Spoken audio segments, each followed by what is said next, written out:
All right. Welcome, everybody, to Standing for Truth. My name is Donnie Badinsky, and I am here with Dr. Dino and also Tom from the Praise I Am YouTube channel to counter common descent and the evidence for evolution. Now, Kent, my first question for you, brother, is are there really people out there that believe that strawberries, whales, and humans are related through common ancestry? Brother, it amazes me, but the answer is yes. There are people who really believe they're related to a strawberry, a slug, a banana. I don't understand how anybody with two functioning brain cells can be so dumb as to believe in these stupid family trees they teach in our textbook. They got everything going back to a common ancestor. You can tell them, I said, this is pure propaganda. This is lines on paper. This is artwork. This is not science. But they have humans related to sunflowers and frogs and butterflies. Oh, yeah. And if you believe that, see us shrink immediately. You got problems. You know, I had heard that people believe they're related to banana plants, but I never really believed it. So hope, dream, and imagine, I guess, Kent.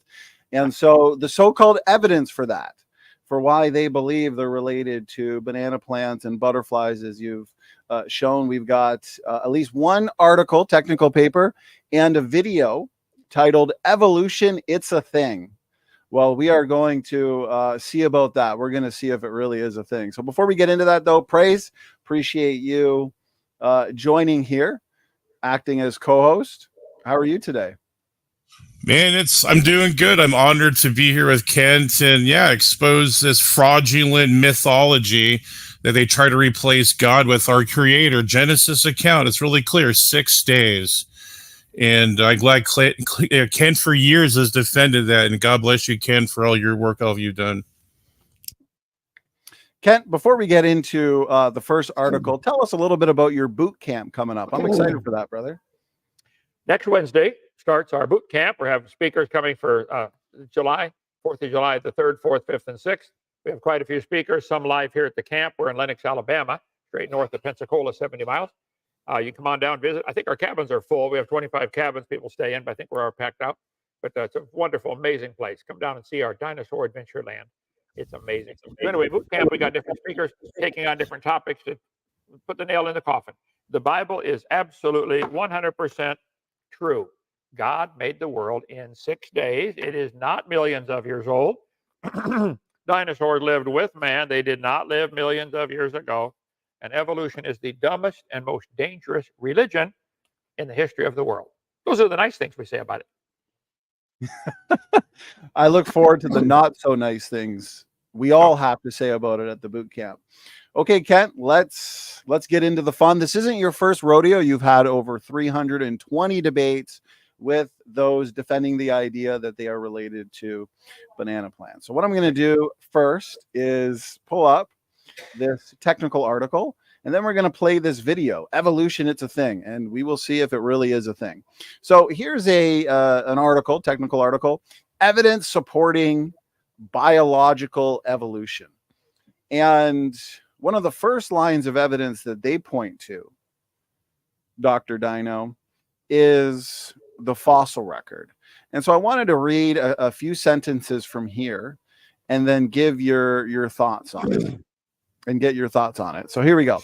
Although it was Darwin, above all others, who first marshaled convincing evidence for biological evolution, earlier scholars had recognized that organisms on Earth had changed systematically over long periods of time.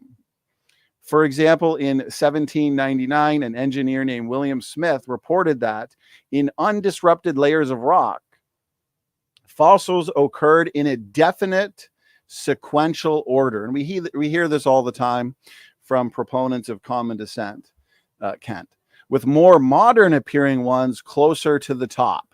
And so they're going to interpret that as farm, fish, amphibian, reptile, mammal, and then humans being at the top. So essentially, you got your fish to fisherman evolutionary sequence there. And so they say here, because bottom layers, and this is what I really want us to address, because bottom layers of rock logically, so they think this is logical, Kent, were laid down earlier and thus are older than top layers. the sequence of fossils also could be given a chronology from oldest to youngest at the top. Kent, what are your thoughts on this, brother? There's quite a few errors in there. First place, when you find fossils in the ground, all you could really prove is it died. You could not prove it had any children at all. You sure couldn't prove it had different children. No animal today is capable of producing babies other than their same kind. And they're going to argue about what a kind is, okay? They know what their kind is. Maybe you don't, but they do, okay? So, and finding fossils in the ground, in the rock, is not proof for anything for evolutionary change. They got several flaws in their logic here. There is no fossil record, okay? There are fossils. Trillions and trillions of fossils. If you want to count diatoms, probably quadrillions of fossils, okay? But there's not a record. It goes back to this stupid law of superposition they made up, that the top layer has to be younger than the bottom layer. They're assuming the layers form vertically, when actually the layers form horizontally with the water moving back and forth. There's a great video about that, experiments in stratification. So the fossil record, the law of superposition, is not a law at all. It's not even true. So they say the top layer is younger than the bottom layer. Their whole evidence is based on that stupid geologic column. There is no geologic column, none. They keep saying the layers are different ages. I say, guys, I got a question. If the layers are different ages, where's the top one coming from? This is the atheist Bible, their crazy fossil record. And the geologic column. If the Holocene dirt is only 10,000 years old, and the Proterozoic dirt is 2.5 billion years old, where was all the Holocene dirt hanging out for 2.4999 billion years? Every speck of dirt on the planet is the same age. Whether it's 6,000 or 6 trillion, doesn't matter. It's all the same age. There's no such thing as a fossil record. So I think there are several flaws in there, and they're saying the simple ones are on the bottom. The fossil sorting. Well, I cover that on my videotape. They'll say, well, clams are found at the bottom because clams are simple and they evolve first. And birds are found on top because they evolve last. This is their logic, okay?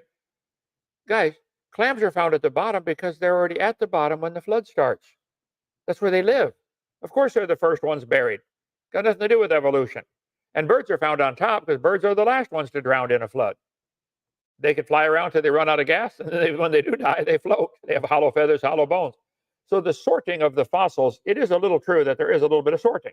That's normal, natural. Shake up a jar of dirt, rocks, gravel, sand, etc., and water, and it'll settle into layers. It has nothing to do with time. It has to do with density. I think the animals are sorted a little bit based upon their habitat, where they live. That would determine how fast they're buried, based upon their mobility. Clams can't run very fast. Based upon their intelligence, as far as anybody knows, clams aren't too smart, and based on body density. Clam shells are a little heavier than bird feathers, so of course, clams are found at the bottom of the so-called geologic column. This is a petrified closed clam. Petrified in the closed position. I think it would have to be buried alive and buried fast. We have hundreds of them here at our dinosaur adventure land in Lenox, Alabama. They find petrified closed clams on top of Mount Everest. There was a worldwide flood. Now, I don't think the water was over Mount Everest. Mount Everest wasn't there during the flood.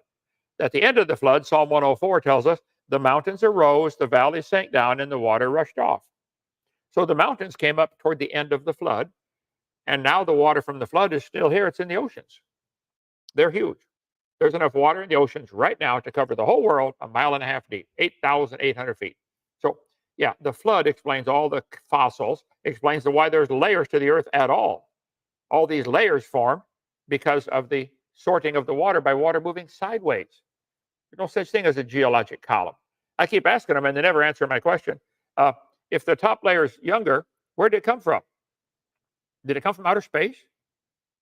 How can the top layer be younger? They never answer. They go to a new topic. Where did the Holocene dirt hang out for 2.499999 billion years? Where was it? If the Proterozoic and the Archean dirt is 2.5 billion years old, so is the Holocene and the Pleistocene. It's all the same age, guys. There is no geologic column, none. Each of those layers was formed by the tide, the moon pulling the water up and down, causing the water to rush back and forth. It's a sideways movement of the water that made all the layers, not a new time frame. That's a stupid geologic column. Does not exist. The law of superposition is not a law at all. not even common sense. Tell them I said so. Okay. I'm going to let them know right now in the live chat, as we have several evolutionists there. So with what you're saying, Kent, correct me if I'm wrong, with the water essentially moving back and forth or horizontally, then these layers can therefore form horizontally. There's a video you recommend people check out, Experiments in Stratification. And so basically this so-called law of superposition, it's not really a law at all, is it? It's not even true. Tell you what, if I get this sand art toy and flip it over and make 20 or 30 layers in here, are the layers different ages? Every grain of sand was put in here at the same time. Right. They're all the same age. The moving water and gravity and hydrologic sorting, there's several factors involved here. The particle shape, how much friction it has with the water as it rolls around. There's lots of factors that would make it stratify into layers, the density. And so, no, all the layers are the same age. There is no geologic column. But I tell you, they're going to get mad when you say that, and I don't care. Okay, that's because that's their Bible. Yes, that is their Bible. They don't mind attacking our Bible, but their Bible is the stupid geologic column. There's no such thing as a geologic column. Petrified trees are found all over the world, standing up, connecting all these layers. Each layer is a different tide, 6 hours, 12 and a half minutes apart. Has nothing to do with millions of years. Petrified trees in the standing position are found all over the world, thousands of them. They run right through these layers that they're claiming are different ages. I'm sorry, guys, your geologic column is stupid, does not exist. There's no such thing as a Jurassic age or Triassic or Mississippian, or it's all baloney. All over the world, petrified trees are found standing up, running through multiple layers, even through multiple seams of coal. Now, Yellowstone, Specimen Ridge in Yellowstone has 27 consecutive layers of forests. Well, the moon pulling the tide up and down with the water drifting back and forth for 7 months during Noah's flood is going to make all these layers in a few hours, not millions of years. So I'm sorry, I don't buy the geologic column. That doesn't happen. No Joggins, Nova Scotia, but Canadian, eh? You got all kinds of petrified trees standing up. Why do they always say A when they're done talking? Do you know why A? It's genetic, I guess. Us Canadians built it's front loaded into our systems, eh? Okay. We like to say a boot as well. How about that geologic column, Kent? So what you're saying is the geologic column is their Bible. And when you take away the geologic column, as you've done, you take away the entirety of their argument from the fossil record, like we're seeing in this article. Well, there's no fossil record. There are fossils, but they're not a record. They don't talk, and there's no date on them. You can put a date on them if you'd like. So can I. I think all the fossils are 4,400 years old, formed at Noah's flood, all of them. So I just put a date on them. Yeah, and they like to ask, why don't we find humans and dinosaurs together in the fossil record? Well, I've noticed one thing, Kent. We don't find whales and the coelacanth fish that they assumed went extinct 65 million years ago, and yet they find it swimming in the ocean today. And so whales and coelacanth both live in the oceans. We don't find them together. And you like to point out we don't find humans and chickens together in the same layer. But you know what? You probably had chicken tonight for dinner, didn't you, brother? Yesterday, yeah. But we got chickens running around our barn right now. Never find human and chicken fossils together or footprints together. That's proof humans and chickens did not live at the same time. That's their logic. That's their logic. Okay, well, that's very good, brother. Let's continue here and see what else they have in turn. I should ask you this because I know this is what the evolutionists would say. Oh, Kent, where do we get the new layers from? Where do we get the new strata from? They'll say either erosion or volcanism. So you'll get igneous rock formed that way. You'll get new layers, or one layer will erode and deposit into another area and build layers that way. Is this answering the question, where do the new layers come from, brother? No, it's the same dirt being moved somewhere else. It's the same age. How does that change the age of it? If I shuffle a deck of cards, does that make the top card younger? No. They're all the same age. Moving it from here to here does not change the age of it, guys. They're totally missing the point. Deliberately, I think. They're either deliberately lying about it or they're real stupid and can't figure it out. Every speck of dirt has to be the same age. You can't tell when it was laid down. Can you shuffle a deck of cards? Can you tell me when the top card was laid down if nobody saw it? I walk in, pick up a deck of cards. I got one here somewhere. How do I know? Do I know that layers are different ages? The cards are no. So I'm sorry, there is no geologic column. Try again, guys. So I predicted correctly. Here we go from the chat. Aaron, I appreciate it. He says erosion forms the particles that sediment is made of, and it happens over millions of years, I'm assuming, is what they want to say. Well, Aaron, I live in a gravel pit. I can show you after a good rain, erosion happens real fast, okay? It can happen incredibly fast. Watch Mount St. Helens when it exploded back in 1980. The erosion was incredible around there.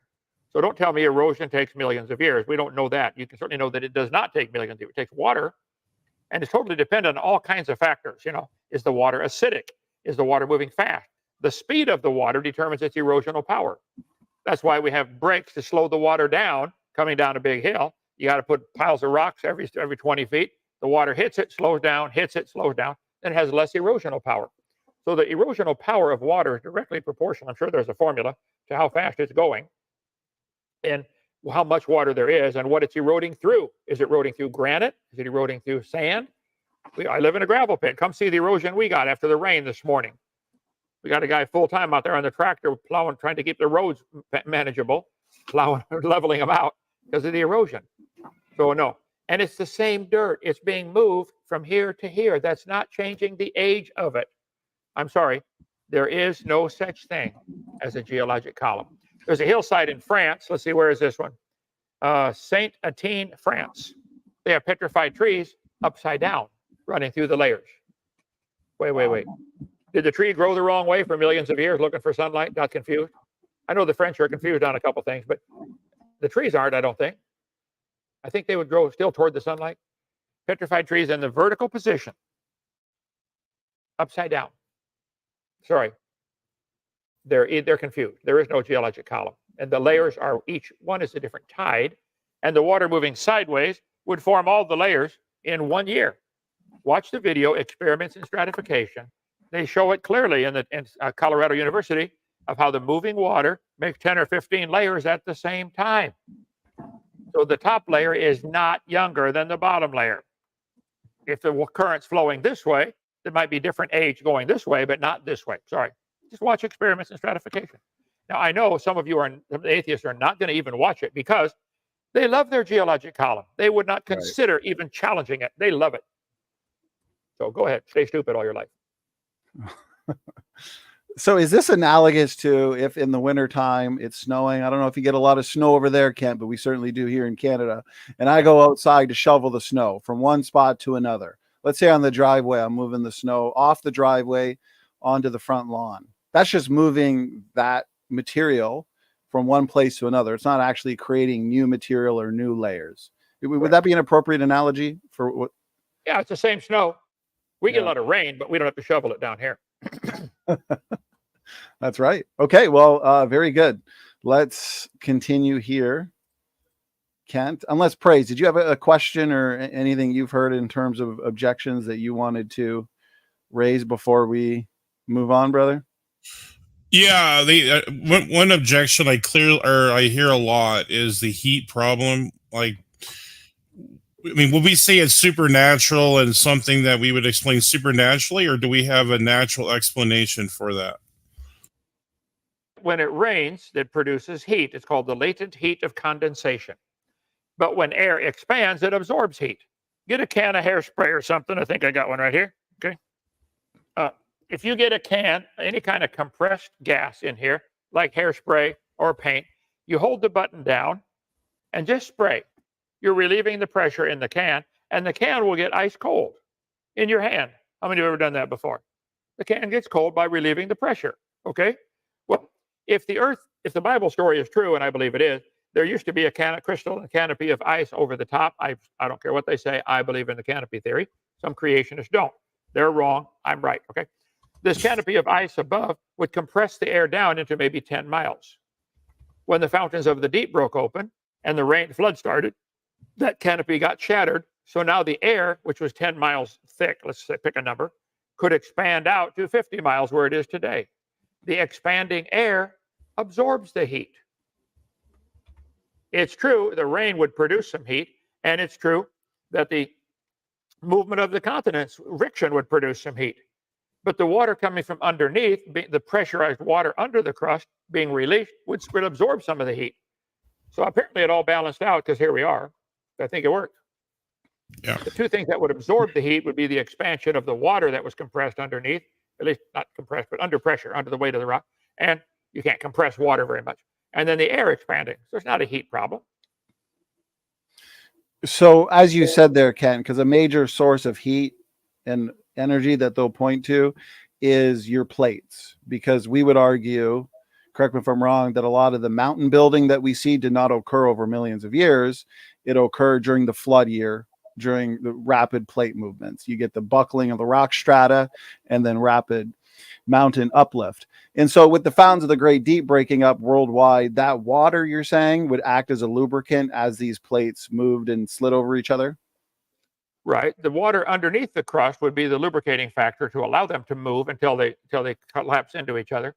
Even then, though, plates can move today. They have earthquakes and volcanoes all over the world. Right. The earth is cracked up like an eggshell. No argument about that. We know it is. Called the fault lines. They're called the Mid-Atlantic Ridge, the Hayward Fault, the New Madrid Fault. I lived right by the San Andreas Fault in California. And when it moves, the buildings fall down. No question. And that movement can generate heat. Okay. But usually one volcano or one movement of the plate in one area is not going to heat up the whole world. It's an awfully big world. But I think the thing that creationists are not getting in their head, and even evolutionists certainly don't get it in their head, that the expanding atmosphere from the crust, from the canopy overhead being cracked, that is what absorbs the heat. Because get a can of hairspray and try it. It'll cool down while you relieve the pressure. Relieving the air pressure from what it is today, it's only 14.7 pounds per square inch. Or what is it in metric? I forget. I'm going to stick with the standard system, and you Canadians are sorry. Come join me, okay? I'm going to stick with the standard system. But I think the canopy theory is the ideal answer for how they lived so long before the flood, how the animals could get so huge with small nostrils. I mean, 80-foot brachiosaur, a patasaur, would have nostrils the size of a horse. How could he breathe? Well, they had to be breathing compressed air. Hang on. Compressed air and richer in oxygen. Let's see, let me get my too many slides going on here. I believe the pre-flood world had a very different hyperbaric chamber situation. They lived to be 900, according to the Bible. We have lots of legends of the golden age when man used to live to be 1,000. There's certainly lots of evidence of giant animals of just about every kind. I mean, they find fossil turtles, 15 feet, when the biggest one today is 5 feet. They find fossil grasshoppers, 2 feet long. Well, grasshoppers breathe through their skin. They could not breathe in today's air because they don't have enough. It's a surface area to volume ratio problem. They couldn't breathe in today's air. They'd have to have richer oxygen and more air pressure. So on my video number 2, I cover all that. You know, why did they live to be 900 before the flood? Can't find my slides on that. Okay, so yeah, I think the canopy is the ideal answer for why they lived to be 900 and how the dinosaurs got so big. And the crust of the earth relieving the pressure on the water would absorb some of the heat. At the same time, the movement of the crust is creating heat. And at the same time, the expanding atmosphere is absorbing the heat. There is not a heat problem. Now, keep in mind, these people making up this idea of a heat problem, they believe the whole universe fit in an atom. They need psychological help. And they believe they're related to a strawberry. And they want to claim the Bible is not true because of a heat problem, and yet they believe everything was in a dot smaller than a period on a page, and it expanded rapidly. It didn't explode, but it expanded faster than the speed of light. I'd call that an explosion. They can call it whatever they want. Here we go. The canopy. Genesis chapter 1 says 207. DV 207. The Bible says clearly there was a firmament in the midst of the waters, and let it divide the waters from the waters. Well, some say the dirt is the firmament. No, because it says later the birds fly in the firmament. So the firmament is the air we're breathing. Okay, that's where the birds fly in Alabama anyway. And so there were lights in the firmament. There's 3 heavens mentioned in the Bible. Paul caught up to the 3rd heaven. I covered this on video number 2. But there was water under the firmament. Water under the atmosphere. Well, we still have that. That's called the oceans and lakes and seas. And there was water above the firmament. Water above where the birds fly? Will you tell me how to answer that one if it isn't a crystalline canopy overhead? Praise him, you waters that be above the heavens. There might still be a crystalline canopy beyond the stars. We don't know. Can't see that far. But there used to be a crystalline canopy, I believe, above the earth. The Bible says God created the earth standing out of the water and in the water. And the scoffers are ignorant of that. It says 17 times in the Bible, it says God stretched out the heavens. So God made the earth first and then the stars, and then he stretched them out into place. So everybody says, well, how did the light from the star get here? That's the wrong question. If you stretched out the heavens, the question is, how did the star get from here to there? Not the light get from there to here. They're asking the wrong question. So anyway, God made the stars later on day 4. So the question is not how the stars being stretched out. Of course, the light coming toward us is being stretched also, so you're going to get a red shift. Has nothing to do with billions of years, nothing to do with it. But they're scoffers, they don't want to hear it anyway. So go ahead. Very good, Kent. Very comprehensive. So I guess the major objection I've heard from fellow creationists that would not hold to a canopy theory is they say, well, a canopy, an ice canopy around the earth would create too much of a greenhouse effect. And so it would not be suitable for life in the pre-flood world. What's a good response or counter to that? The Bible says there was water above the firmament, okay? The Jews have always taught it was a crystalline firmament, 2 or 3 fingers thick. This is standard ancient Jewish legend. How would they know that? I don't know. Maybe God told Adam and it got passed down. Noah certainly would have known about it. We know that after they got off the ark, something changed. Because if you look at the dates of how long the people lived, before the flood came, look at Genesis 5, the people lived to be 900. You explain why they lived to be 900 and why we find giant animals of all kinds as fossils. The flood made all the fossils. Then after the flood, you go to Genesis 11, the people only lived to be 400 and then 200 and then 100. And today, hardly anybody makes it to 100. Something was different back here. I think the crystalline canopy overhead is by far the best explanation. I can't show it to you. It's gone. I think it got shattered, and because super cold ice is magnetic, I covered that on video 2, this ice would mostly be sucked in and dumped around the North and South Pole. I think that's why we had an ice age, happened at the beginning of the flood, as part of the trigger for the flood. There was bazillions of tons of super cold snow being dumped on the North Pole and the South Pole. Because it was rapid snowfall, let's pick a wild number and say it was falling at 10 feet per minute. Rapid snowfall from the canopy being sucked in because it's magnetic, dumped around the magnetic North Pole, by the way, which you Canadians have. We would like it back down here. But there's a geographic North Pole that we spin around, but there's a magnetic North Pole where the compasses point. The ice age is centered around the magnetic North Pole. The ice went shoving down all the way to Illinois. Kansas City, Missouri was covered in glaciers. When Noah gets off the ark, those ice caps would still be there. They would be huge. Well, if the ice caps are bigger, that means the oceans are smaller because a bunch of the water's frozen at the North Pole. So that makes the continents bigger. So they could actually walk anywhere in the world for the first few hundred years. It's going to take, pick a number, 300 or 400 years for that ice to melt back. As it melts back, it raises the ocean level, which is why we have a continental shelf. The edge of the continental shelf used to be the beach. So you could walk anywhere in the world for the first few hundred years.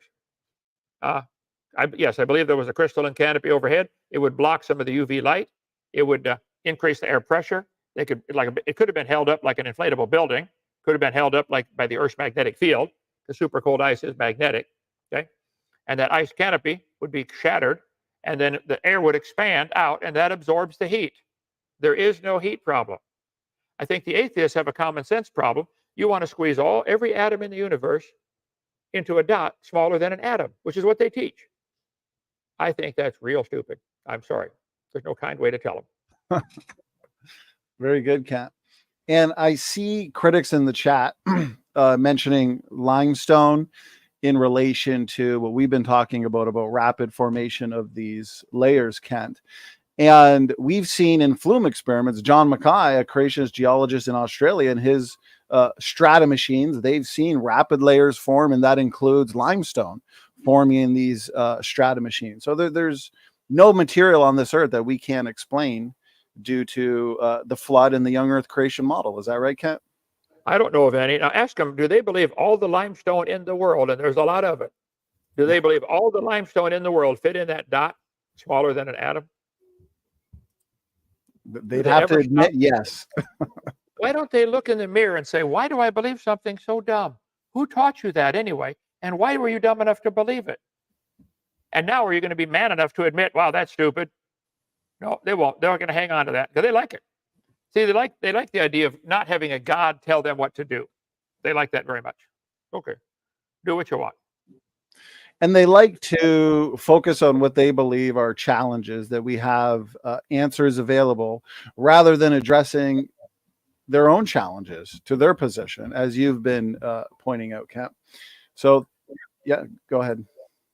Yeah, they want to pick on us. Now, keep in mind, we admit, we believe by faith that God created the world. I admit I have a religious belief that God did it. I've never seen God. I didn't see a 600-foot Jesus, or I'd still be running like what's his name did. Okay, they don't admit theirs is a religion. They refuse to admit they have a religious belief that everything fit in a dot smaller than a period. I'm sorry, it's not science, guys. Believe what you want. I'll show you here. Here's their theory right here. Oh, too many slides open here. The evolutionists believe by faith that everything fit in a dot smaller than an atom. See, guys, that's not science. I got too many. Oh, thank you, brother. Too many things open here. Okay. But anyway, watch my video number 1 if I can find it in all my slides. See, brother, I've got 50,000 slides now, and it would really help if you ask the questions in the same order that I have the answers already. I love it. Okay, yeah, that's very good, Ken. So in terms of that technical article, I think we sufficiently demolished the so-called fossil record and geologic column. So what I want to do now, Praise, I am going to pull up this video. I think we're going to have a lot of fun with it. It's from the channel CrashCourse. It's got 3 million views. So you know what? Someone's got to tackle it, right? And no one better than Dr. Dino. So we're going to pull this video up and pull it apart point by point, and maybe even do a series on it, depending on how much time we have. So we're going to pull it up here, and we'll try and go one point at a time. Kent, if you hear something that you want to respond to right away, hold your finger up or your hand, and yeah, just like that. Exactly. Okay, Praise, we're going to go on mute and start this video. This is our last episode of our section on evolution and genetics, which puts us at the halfway mark of Crash Course Biology. So far, we've learned about DNA, genetics, natural selection, how cells multiply, population, speciation, replication, respiration, and photosynthesis. I'm so proud of you. But I couldn't let this section in without discussing the discussion that everybody can't help but... Perfect. Kent, go ahead, brother. He just went over 40 things that need to be addressed carefully, okay? You didn't prove any evolution with any of those things you just talked about. You think respiration evolved? You think that first living cell learned how to have lungs eventually and develop lungs and nostrils and a trachea? They're just making claims and then moving on to something else. And the average student sits there, wow, he knows a lot of big words. Must be true. I'll debate this guy anytime, anywhere. One topic at a time. He goes first. Pick his best evidence for evolution. Okay? There is none. Not the least bit afraid of him. Okay? Go ahead. Let him talk. Let's do it. And yes, we got to get you to debate 1,000, Kent. Yeah, please do. Go ahead, Praise. Discuss these days evolution. It's a thing. It's not a debate. Evolution is what makes life actually possible. pause it there. Praise. I want to ask Kent. Is that true? It's not a debate, Kent? There is certainly a debate about all of this. Okay, here's the problem, Donnie. They don't understand or admit that there are 6 different meanings or levels or stages to the word evolution. They use that word evolution real loosely. Like, what do you mean by that? So I don't. I clarify it. I cover the 6 different meanings. There's cosmic evolution, where the origin of time, space, matter. They don't have an answer for that. Then there's chemical evolution, where all the elements came from hydrogen. You want to make lithium and you want to make helium and hydrogen, helium, lithium. You want to make uranium, platinum, gold out of hydrogen gas? They can't fuse past iron. So there's a real problem. Then there's stellar evolution. Nobody's ever seen a star form. We see stars blow up once in a while. We've never seen one form. Then there'd have to be organic evolution. Life has to come from non-living material. Then you have to have macroevolution, where an animal changes to a different kind of animal. Nobody's ever seen that. Every farmer on the planet will tell you cows produce cows and dogs produce dogs. There are no exceptions. But they want to make these stupid family trees and say cows are related to bananas. Lastly, there'd have to be what's called microevolution. And here's where the problem is. They say evolution, it's a thing. What they mean is we can see variations within the kind. I would agree. The first 5 are purely religious. You have to imagine that they happen. That's not science. We see variations within the kind. 2 humans, a man and a woman. That's the only way it works, by the way. There aren't 57 genders. Okay. If you think there are, come milk our bull. We'll show you. Okay. We'll pick up the pieces in the neighbor's yard when you're done. Okay. So if one man, one woman could probably have 15 kids or 20 like the Duggars, and they'd all be different. And they're still human. The kids, you might get a redhead or a blonde hair or blue eyes or brown eyes, but you're going to get a human. So variations happen within the kind. They've been trying very hard now to cause variations in the dog kind, and they've successfully created 339 breeds of dogs, most of which would not survive 20 minutes in the woods by themselves. My wife's pug wouldn't make it 5 minutes. Okay? It doesn't even know where it is. I'm going to sell that pug to Joe Biden. The 2 of them can wander around all day long. Okay? I'll give it to Joe Biden. Okay? Anyway, sure. When they say evolution is a thing, exactly what do you mean by that? Do you have evidence of microevolution? Well, yeah, there's tons of it. Stop calling it microevolution. Just call it a variation. Dogs produce dogs. Cows produce cows. There are no exceptions to that. But they want to take those examples and extrapolate. Just imagine that that applies to everything. No, it doesn't. God said they will bring forth after their kind. That's all anybody's ever seen. Nobody's ever seen an animal produce a baby that would be considered a different kind. Show it to me, please. Anyway, so the guy's he's off target right at the beginning. Call him up. I want to debate that guy. I love it. Great response. Okay, here we go. Praise, I'll get it back up on the screen here. And okay, let's continue. As it changes, it's responsible for the enormous diversity and complexity of life on Earth, which not only provides organisms with sources of food and some healthy competition, it also gives us some truly awesome stuff to marvel at. And even though evolution makes living things... Praise. There we go. It's not evolution. Natural selection works great. It can only select from what's available.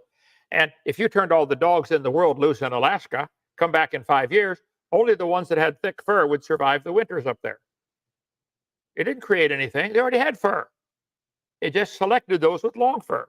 If you turned all the dogs loose in the desert, you'd find those with thick fur would not survive because it gets too hot and they can't get rid of their body heat fast enough. They would die off.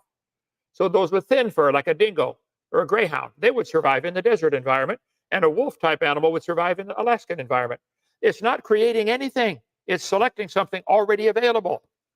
So they want to give that selection power, that selection process, power to create, and it does not. Problems happen in everybody's world, and some people make it, some don't. Some dogs make it, some don't. Some cows make it, some don't. This has nothing to do with evolution. Nothing. I said so. Go ahead. There we go. Praise, continue. Things different from one another. It also shows us how we're all the same. All of life, every single thing that's alive on the earth today can claim the same shared heritage, having descended from the very first microorganism when life originated on. This guy has gone absolutely bonkers. He's believing this stupid family tree that all forms of life are related. He's either lying or stupid. Tell him I said so, okay? There's no evidence that you're related to anything other than other humans. If you wish to imagine you're related to a strawberry and a frog and a sunflower, you can imagine whatever you want, but that's not science. Science is what we can observe, study, test, and demonstrate. These guys are polluting science with their dumb religion of evolution. Evolution is nothing but a religious belief. You're welcome to keep your religion. I don't care what you believe. But don't call it science, and don't make everybody pay to put that in the public school textbooks like it's part of science. I resent paying for their religion to be taught in our schools. Right. He speaks it as if it's fact. We all are related through common ancestry. We descend to whatever universal common ancestor it is. They just state it as fact. Isn't that right, Kent? They make a statement and go right on, and the poor student thinks, wow, this guy's smart. It must be true. And they've heard this from kindergarten on. It's a brainwashing program. Right. Very effective. Very effective. Doesn't make it true. Hitler had a really effective brainwashing program too. So did Stalin. So did Mao Zedong. Yeah. Lots of people have effective brainwashing programs. It doesn't make it true. It means they're effective. That's all. That's right. Spot on. Praise, go ahead. On this planet 3.8 billion years ago. There are people who will say that this is all random. It's not, and that this clumsy process could not be possible for the majestic beauty of our world. To them, I say, well, at least we agree that our world is beautiful, but well, you're probably not going to enjoy the rest of this video. To me, there are two sorts of people in the world: those that are excited about the power and beauty and simplicity of the process of evolution, and those who don't understand it. And somehow, I live in a country Praise where Father. only 40%. Is that true, This is- Kent? We don't this is- understand it. I understand it really well. This is called a false dichotomy. If I said, which is correct? Elephants are green or elephants are orange? I gave you two options. Neither one's correct. He gives two options and neither one's correct. I understand what he believes. He has a religion of evolution. I'll debate him anytime. Call him up, please. Sergio, find the guy. Schedule a debate for me, okay? He just makes a statement. Either you believe in it or you don't understand it. No, I do understand it and I don't believe in it. So there's a third option. What's this guy's name? His channel's name is CrashCourse. What's his name, though? Yeah, what is his name? I'm not sure. Did he say his name? Oh, Hank. Hank, open challenge. I will debate you on your channel or my channel or Donnie's channel anytime. I'll debate you 10 times if you want. You've just said about 40 different things that are lies, and I will challenge them one by one and make you prove it. You think you're related to a badger like you showed on the screen? Hank? Badgers always have baby badgers. There are no exceptions. And there is no line connecting you and a badger that makes any common sense. You may believe you're related to a badger. Okay, believe what you want. You don't know that. You're making up. Hank, you drank the Kool-Aid. You got thoroughly brainwashed. I can help you. I really can. I can unbrainwash you. For free. I won't charge nothing. And I think you nailed it at the beginning. All we're seeing is, yes, beautiful diversity in the biological world, which can be explained. You mentioned the point. If a husband and wife hypothetically had 1 million kids, every single child would look different because we've got pre-programmed diversity that God allowed for adaptation and what we see in terms of the beauty, brother. I agree. I think I see beauty in nature everywhere I look. And I praise God for it. And you praise evolution for it. We're both seeing the same thing, coming to opposite conclusions of what we're seeing. Call me up, Hank. 855 Big Dino. I'm extension 3. Joseph, extension 4. Schedule a debate. Take you on anything. Tell you what, Hank, you can have 20 assistants. Just little old me with my non-accredited degree, sitting here in Lenox, Alabama, population 30. Take you on. We'll even allow Richard Dawkins, Bill Nye, and Aaron Ra to be his assistants. Bring As them long on. as it's one topic at a time. Okay, praise. Go ahead, brother. Of the population believes that evolution is a thing. The only possible reason for that I can accept is that they just don't understand it. It's time to get real, people. Praise. Hit pause. Hank, you are insane. Okay, you need some help. I'm here to help you. Okay, I thoroughly understand what you believe. I do not accept it at all. There's no evidence for it. Why would you want anybody to believe or accept, as you like to use that word, that we all came from a protozoa or an amoeba or bacteria, whichever one you want to start with? Protozoa are still having babies today. So are bacteria. So are amoebas. They're always making baby amoebas. No exceptions. You think everything came from a single-celled creature. Do you think, Hank, you as a human came from a single-celled creature over millions of years? And you are related to, let's pick one here. Hank, are you related to a snail? They got him on the chart down here. Did I already ask somebody about the snail? Let's see. Professor Dave is related to a Wade the strawberry. snail, I think. The snail. Wade the wizard is related to Wade. the snail. Yep.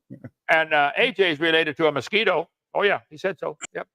What else? Andrew told me he's related to a pine tree. Yeah. Professor Dave is strawberry, right? Professor Strawberry Dave. Snake was right. He's related to a ladybug. T-Jump is related to a tomato. Yeah. They really believe this stuff. They have been thoroughly brainwashed. I'm here to help them. Okay. I mean, look at all the similarities. Bananas and elephants are both yellow, except for the elephant. Yeah. Now, why on earth, if they think they're related to a strawberry, would they eat their relatives? Right. I don't eat my relatives. How can they call that moral? How could you have a strawberry shortcake? What is wrong with you, son? Eating your cousins. Come on. How can we have objective moral values at all? As you point out, Yeah. Ken, if we're just the result of blind evolutionary processes, mutation, selection. Well, I've never had them answer the question. I say, guys, if evolution is true, how do you tell right from wrong? Right. Where's your standard? Is it wrong to go next door, kill your neighbor's baby, and eat it? Well, yeah. Well, the lion does it to the zebra all the time. Goes over, kills the baby zebra, and eats it. Is that wrong? How come it's wrong for humans to do, but it's not wrong for lions to do? Huh? Where's your moral standard? And if you think it's wrong for humans to kill the neighbor's baby and eat it, why don't you go to Africa and hold a sign up in front of the lion? Stop eating the zebra baby. See how long you last over there. Yeah. Protest. Go protest. Okay, very good. Praise. Continue, brother.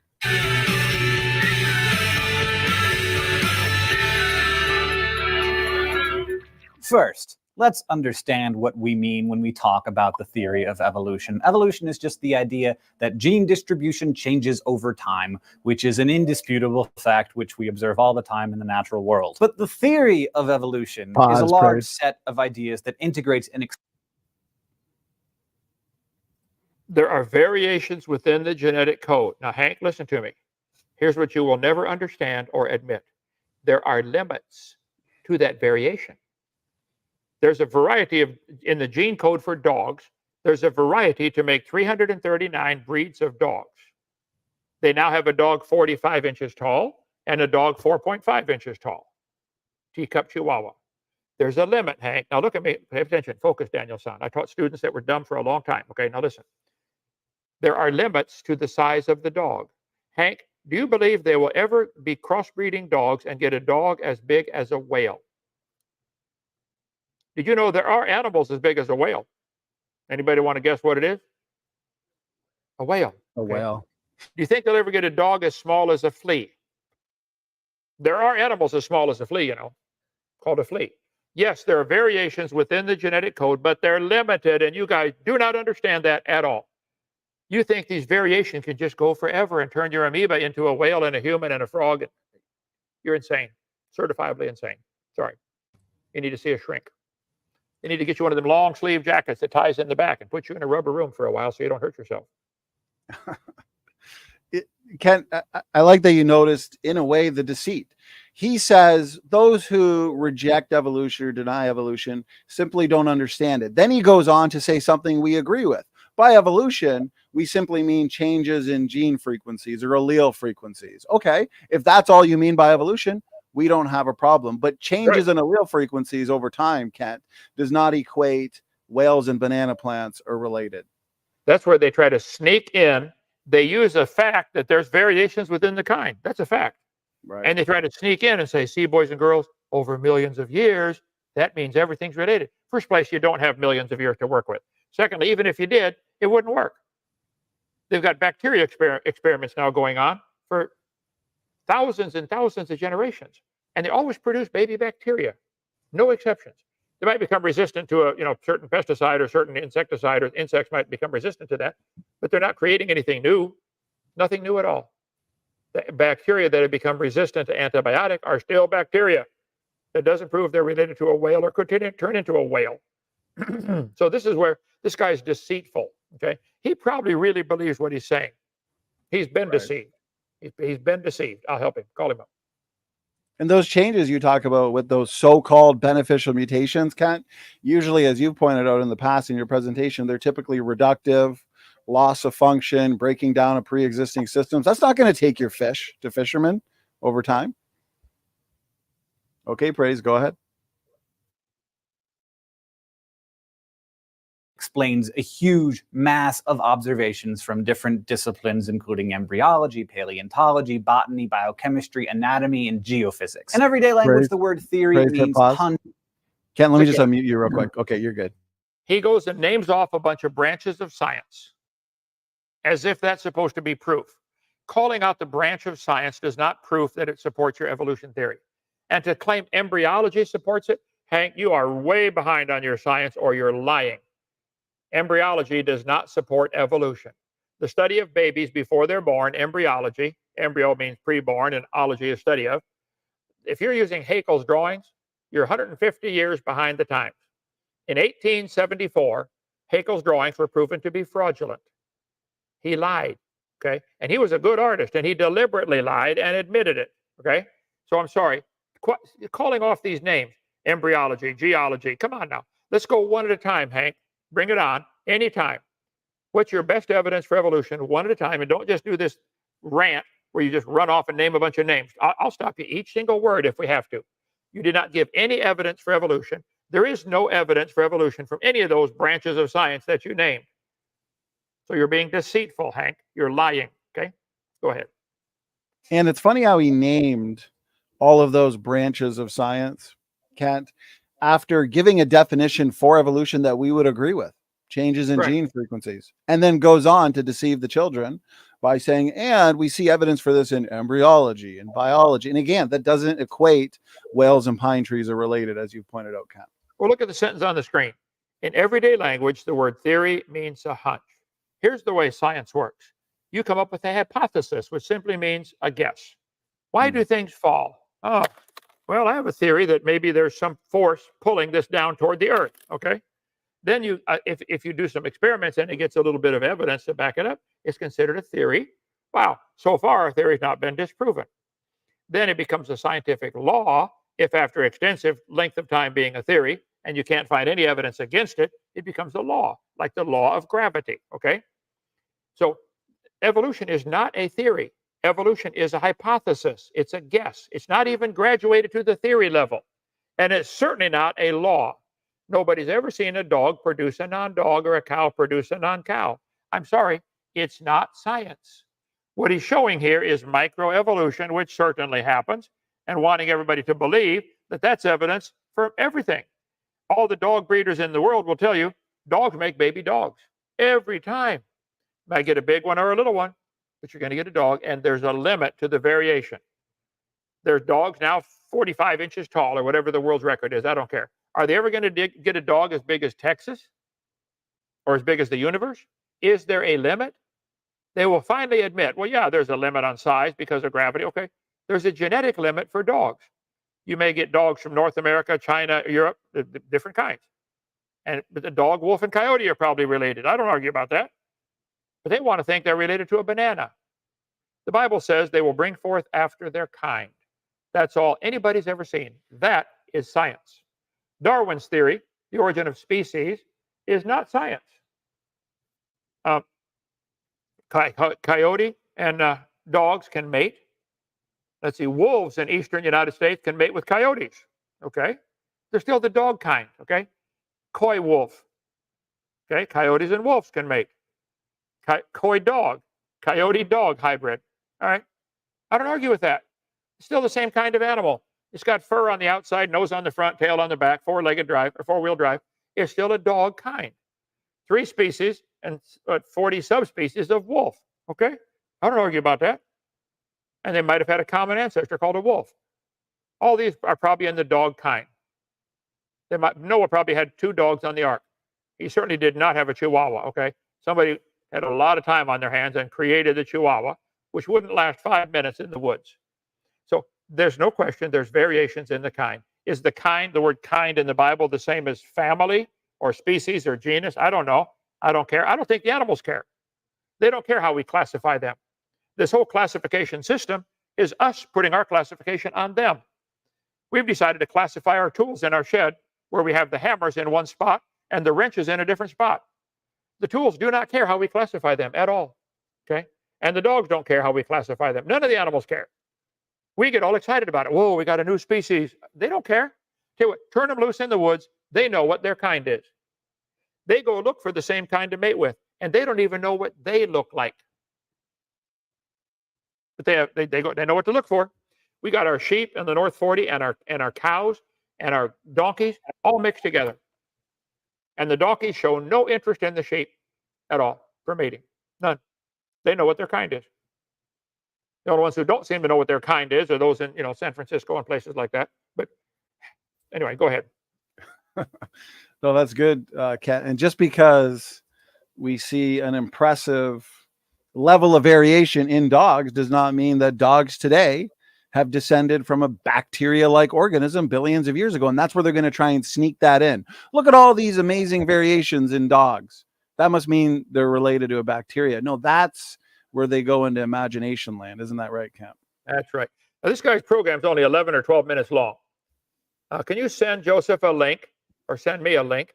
I will have to do a whole series just on his crash course. I taught biology for 15 years. I'm pretty familiar with the subject. And what he's teaching here is nothing to do with biology. Nothing. He's putting his religion in with his biology. He may be really good at biology. I don't know. But he's mixing his religion with it here. Evolution is not evident, is not science at all. Okay, go ahead. Let Hank talk. Have you noticed in these videos, Kent, why it takes us so long to respond to them is because they'll oftentimes say more things wrong in one sentence than words that are in that sentence? Oh, it takes an hour to untangle what they tied, the knot that they tie. Gordian's knot. Yeah. That's so right. yeah, I'll be glad to debate them all anytime. Okay, praise. Go ahead. Or even hypothesis, but in science, a theory is an idea that explains several phenomena at once. Thus, the theory of evolution is a bunch of ideas that explain many things that we as humans have observed for thousands of years. It's the theory that meticulously and precisely explains the facts, and the facts are indisputable. So let's spend some time going through the facts and how evolution explains them all so well. Is that true, Kent? Indisputable facts? Hank, I will dispute them for you. Call, I'll debate you tomorrow, and the next day, and the next day, and for the rest of your life, okay? Mine's probably going to end sooner. I'm pretty old. But call Joseph, 855-BIG-DINO, extension 4, schedule a debate, take one topic. What do you think? You named a bunch of branches of science. You want to talk about embryology? Start that off. Is that your evidence for evolution? Show me what you mean by that. And show me what you mean by the word evolution. Evolution is not even a good theory. It's certainly not a fact. Nobody's ever seen a dog produce a non-dog, ever. Like I said, you get big dogs and little dogs, but you always get a dog. They can bring forth, and they can bring forth. They cannot bring forth. You can't cross a dog and a banana. See, a banana is a different kind. There's a morphological limit on the size of dogs. You're never going to get a dog as big as Texas or as small as a flea. So you don't get it. There are limits. That's where they just throw this out like, oh, wow, we see these variations, therefore everything's related. These family trees are pure propaganda. This isn't science. I'm sorry somebody taught you that, and I'm real sorry that you chose to believe it, and I'm real sorry that you choose to teach that to gullible students who would believe that. You're lying to your listeners. But Kent, banana cells and animal cells are both eukaryotic, and so they must be the same kind, the eukaryote kind, Kent. They must be related. Did you know human cells are attracted by gravity, and so are the headlights on the Jeep? They're both attracted by gravity. That's proof of something to somebody dumb enough to believe it. Right. And they use the fancy word, right? Eukaryote, and gets the student thinking, ooh, okay, then. They got a cell wall, big deal. That's a good design. I think it works great. Some cells have a cell walls. Others have the DNA floating around loose inside the cell. Right. Nucleus, okay, have a wall, membrane. So that's a good design. It got nothing to do with evolution. That's right. You nailed it. Okay, praise. Continue. First, fossils. The fossil record shows that organisms that lived long ago were different from those that we see today. Sounds obvious. Oh, hang on. First, Hank, there is no fossil record, okay? There are fossils by the billions. It shows there was a flood in the days of Noah. And the fossils cannot show any change. You have to imagine that it happened. When you find fossils in the rocks, all you know is they died. You can arrange them in some fictitious order if you'd like. I could arrange all kinds of things in order. So what? That doesn't prove anything. You don't know that fossil in the dirt had any children. You certainly don't know it had different children. Why don't you show it to me happening today? There's lots of animals having babies out there. Show it to me today. Forget the fossils. Show me an animal changing to something else today. It can't. See, science is knowledge. What can we observe, study, test, and demonstrate? We can observe dogs make baby dogs. See it all the time. You cannot observe dogs coming from a protozoa You can't. It's not science. So I'm sorry. I got to debate this. I got to rattle this guy's cage for the whole month of July or something. Okay, Yes. Hank, buckle up. I'm coming for you. Hank can be our summer evolutionist takedown, and we can take him down in several parts. We'll do a whole series hitting every single point. I think right there, since we just hit the hour mark, I think that might be, if it's okay with you, Ken, that might be a good place for us to stop and then continue in a second video. And it's interesting because I'm wondering, do you think they like to hang out in the fossil record? Because if you notice the article we engaged earlier, Kent, what was their first major line of evidence for evolution? The fossil record. What's his first major line of evidence for evolution? The fossil record. Is that because that's where they can do the most storytelling, is with a bunch of bones in the dirt? Yeah, they're putting their interpretation on those fossils. All you know is it died. How could you prove it had any children? I mean, can you? You can't. You certainly couldn't prove it had different children. And why would they give the power to the bones, the power to do something that no animal today can do? Those bones could produce a different kind of baby than animals today can't do that. Cows make baby cows every time. Every time. Our neighbor's bull jumped over the fence and came to visit our cow on the North 40, and she's pregnant now. We're not sure what happened, but I predict she'll have a calf. Mm-hmm. Not a frog, not a dog, not a sheep, not a banana. It'll be a calf. I predict that. Sight unseen.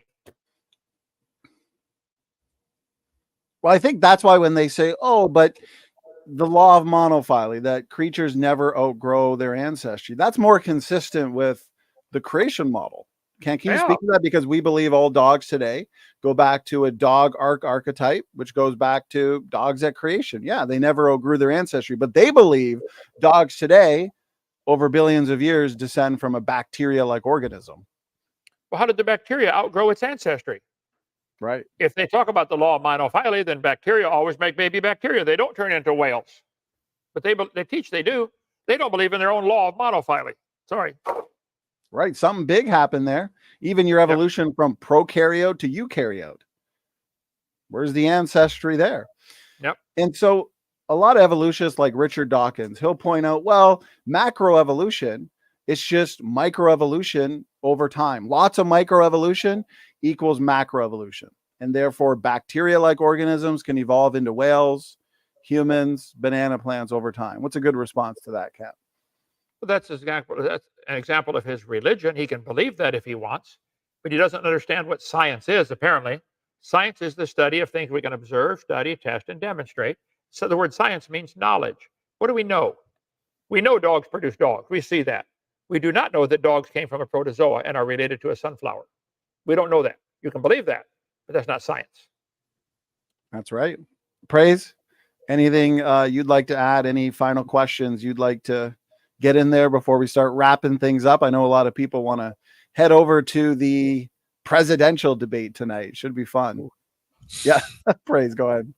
No, I mean, Ken covered pretty much all. I just think it was very entertaining and educational with Ken. I love these sessions he has, so I can't wait for the next time.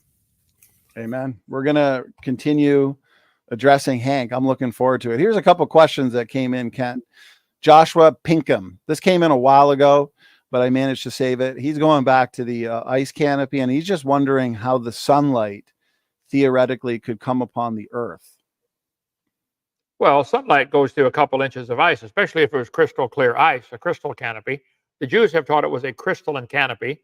That's been their history for a long time. I showed that on my video number 2. So a couple inch layer of ice, the sun goes right through it now. You Canadians probably still got ice on your lakes up there, don't you? It's only June. We're finally getting a little sun, brother. Okay. I mean, the sun can go through clouds. It can go through hundreds of feet of moisture in the air. So no, I don't think that's a problem at all. The Bible says there was water above the firmament. How do you explain it? That's what it says. And that certainly would explain, it would block some of the UV light, but sunlight contains all kinds of things besides light. UV light, X-rays, gamma rays, beta rays, all them ray boys come down here, and some of them are pretty hard on you. So blocking some of them would make you live longer and healthier. Yeah, it's a good point. So this one comes in from Jack Reacher, and he's wondering, Kent, if birds have different kinds like land animals. Can eagles breed with a duck or even a hawk? I think if you let them all loose in the woods, they know what their kind is. The eagles seem to look for other eagles to mate with. I don't think they can breed with the duck, or they would eat the duck or the hawk. Okay. I don't know how many are. Let's say, pick a number. Say there's 25 different kinds of eagles. Google that, would you, Joseph? How many different kinds of eagles are there? Okay. Okay. And they might all be able to interbreed. I don't know. But the eagles cannot breed with the cow. That I know. Okay. So I don't know. We'd have to. I cover in my video series, on my debates. Let's see. Let me get all this done here. Alt DV. There are varieties of cows. There are varieties of dogs. 450 breeds of cows. Might have had a common ancestor called a cow. 68 different kinds of eagles. Okay. They probably, now see, this is man deciding to classify them in 68 species. The eagles do not care how we classify them. Don't care at all. Right. There are 167 different species of ducks. They don't care how we classify them. I think they can interbreed. I don't know. But they're still the same kind of animal. They're a duck or the cow or the eagle, whatever you want to call it. So can the eagle and the hawk or the duck? I doubt it. Okay. Now that would be a good field of research for science. How far does this variety go? When they can no longer reproduce, apparently they're considered a different kind. But the animals don't care how we classify them at all. Don't care at all. Right. At some point, it is science, and it's an interesting field of research. We can connect, hypothetically, domestic dogs, wolves, coyotes. Okay, we're not going to have a problem with that. But once they start taking organisms that are extremely different and start connecting them with a line simply because they're a eukaryote, well, that's where these lines are non-science at that point, right, Ken? Right. Imagination. Fairy tale. SpongeBob.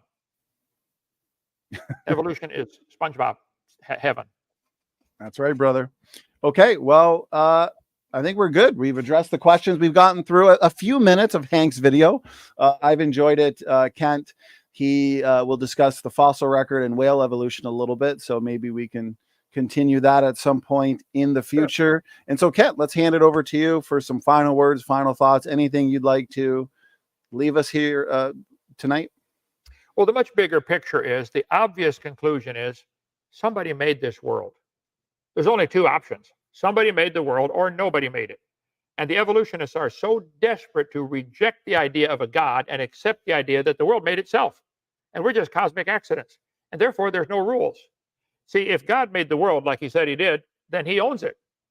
Ooh, that means there might be rules, like thou shalt not. They don't like those rules, so they reject the obvious, that there's a designer. So I think you have to get over the first hump first. There has to be a designer for this world. I think God did it. Now, which God? Is it Allah, Buddha, Jehovah? That's a different argument. But the first option is, the first argument, a bump to get over, is there has to be a God. If I told you nobody made this pencil, you'd say, Hovind, you're crazy. We know somebody made that. Who? You don't know who made this. I don't know where it was made. Doesn't matter. But somebody made it. It shows design. And this is primitive compared to a single cell in your body. One cell in the human body is more complex than the space shuttle. One cell. And you got 100 trillion of them. And they die and get replaced all the time. So I think for a person to believe there is no God and they evolved by evolution, I think they're insane. I think they need to be forgiven. They need to ask God to say, I'm sorry, God, I doubted you. 55 years ago, I prayed. I said, Lord, I'm a sinner. I'd like you to forgive me and save me. Would you please come live in my heart? I accepted him into my life as a 16-year-old kid. And now I'm going to heaven because of what he did for me. Salvation is a gift from God because of what Jesus did on the cross, not because of your works. And you evolutionists are going to be really upset Judgment Day when you realize somebody lied to you and brainwashed you. I'm here to help. Call 855-BIG-DINO, extension 3. I'll help you right over the phone. Help unbrainwash you. Okay? Amen. It's not necessarily about winning arguments, although it's fun. It's about winning souls. He that winneth souls is wise. And so we want people to put their faith and trust in Christ. So very good, Kent. Excellent final words. Praise, appreciate you hosting and assisting with the video today. Any final words from you, brother? No, it's a pleasure to be here, and I really enjoy it. Thank you so much. All right, my pleasure. God bless Kent. God bless Praise, and to the audience, thank you so much for tuning in. We appreciate the questions, the support, and the feedback, and that goes for our critics as well. We love you. Okay, God bless all.